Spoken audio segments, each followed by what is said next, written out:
Sander, kung gusto pa mga nangitaw trabaho, Subay sa selebrasyon sa 24th araw ng Panabo, nituyok ang serbisyong barangay team sa pagpanguna sa City Mayor's Office aron sa pagkatod og libreng mga serbisyo sa katawhan. Sa bulan sa Marso, unang paglibot kini sa mga personahe sa Uplan Kalinaw Serbisyong Barangay alang sa tuig 2025. Makita usab ang presensya ni First Lady Josephine Lampagos nga nakikimamat sa pipila ka mga barangayan nga iyang gibisita. Sa programa ania ang mga libreng natagamtaman sa mga benepisyaryo. Dental services o pag-ibot sa daot ng ngipon, pag-angkon sa libreng bitamina ug medisina, eye check-up nga ana ay libreng reading glasses, serbisyong pang-veterinaryo, registrar services nga gilangkuban og late birth registration, marriage certificate, death certificate ug uban pa, vegetable seeds ug fertilizers, referrals alang sa job vacancies, libreng skills training ug soft loan sa mga gusto magsugod og negosyo gikan sa Public Employment Service Office, free legal consultation hatod sa City Legal Office ug aduna usab libreng counseling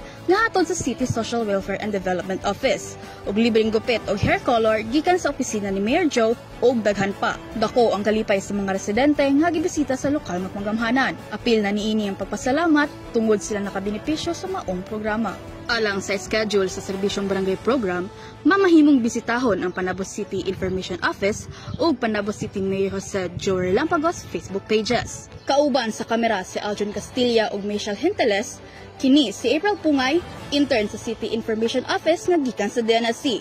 Alang sa Frontline News Panabo, importante, informed.